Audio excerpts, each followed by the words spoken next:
Welcome back to my channel, Our Critics Take. Today, I am in front of you with a very important and perhaps with the most pertinent question in relation with the process of developing COVID-19 vaccine in India. The question is, does India need the help from her PSUs for COVID vaccine? Prime Minister Mr. Narendra Modi recently made an important statement that self-reliance and self-sufficiency are the biggest lessons that India should take from the coronavirus experience. In his words, Mr. Modi has acknowledged the most fundamental truth: strengthening the role of public sector in the area of vaccines is crucial to ensure self-reliance and to protect national health security. But how is the role of public sector crucial and why? Let's try to understand. Perhaps in my previous video, I'm giving the link in the description box, please see to it. We have discussed that if we consider the rate of mutation of the new coronavirus, a vaccine developed against the current strain may not be so effective against future strains. So, we need a constant interface between hospitals and R&D units to identify and characterize new strains. Therefore, public research is crucial to aid development of newer vaccines. Public sector vaccine units can synergize better with the public sector R&D system. In fact, there are enough and more experts at the public sector institutes in India, like the Council of Scientific and Industrial Research, CSIR, the Indian Council of Medical Research, ICMR, the Department of Health Research, the Department of Biotechnology, and the Department of Science and Technology. On the contrary, India's private vaccine firms are currently better at production than research. So, the capacity of public sector units for research, development and production must be augmented, and they should be given the professional autonomy which they currently lack.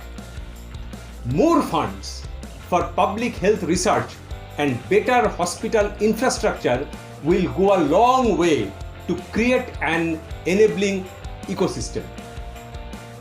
If our public sector units also get the advanced market commitments as given to their private sector counterparts, public sector units can perform even better.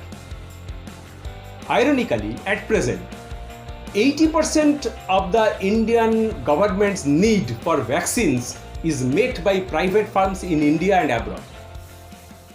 The prices are up to 250% higher than those of the public sector. Ultimately, it is pushing India's immunization budget up by 7 times in only 5 years. In fact, vaccine development and production has been one of India's strengths for over a century. The public sector has ensured that we have been self-reliant and cost-effective. But these enterprises were undermined by globalization, and we began to depend more on imports. At the same time, privatization increased our immunization costs and facilitated the backdoor entry of frivolous vaccines. In 2008, the government of India decided to cancel the licenses of 3 vaccine manufacturing public sector enterprises, for which the over 100 years old Central Research Institute of Kasauli, the 100-year-old Pasteur Institute of India at Coonoor, and the 60-year-old BCG vaccine laboratory in Chennai were closed.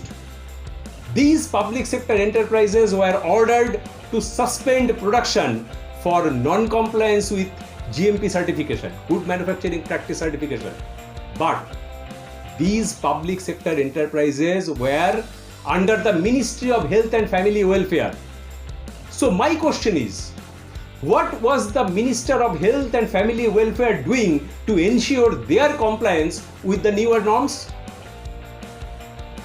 There are allegations of purchase of raw materials for measles vaccines at inflated cost from private companies, and then providing them raw materials from these three public sector units either free of cost or at ridiculously low prices, and further agreeing to give 70% profit from vaccine manufacturing to the private companies.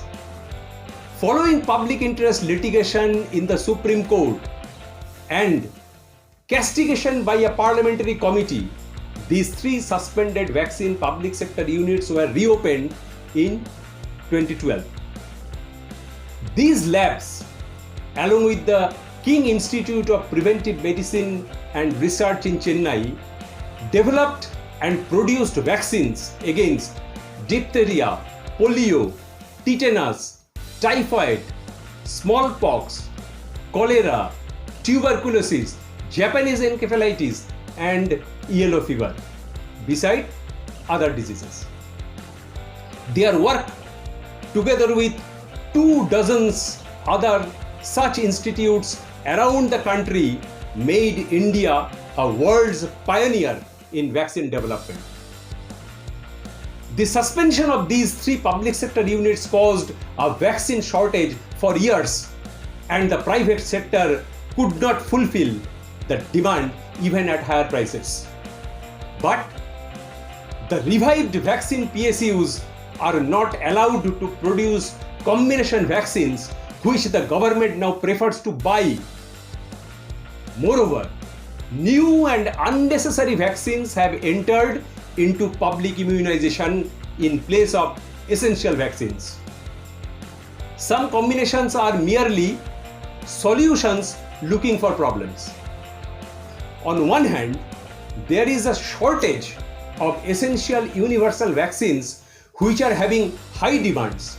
On the other hand, there is an excess supply of new vaccines which have low demands.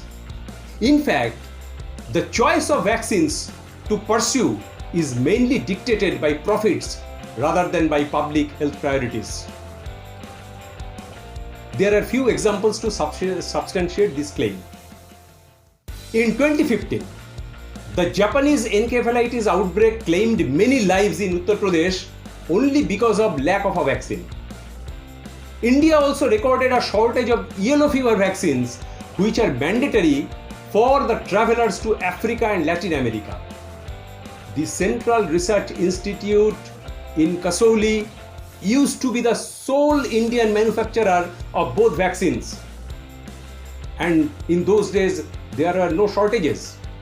After its operations were suspended during 2008 to 2010, the government began to import Japanese encephalitis vaccines from a non-GMP compliant Chinese public sector unit.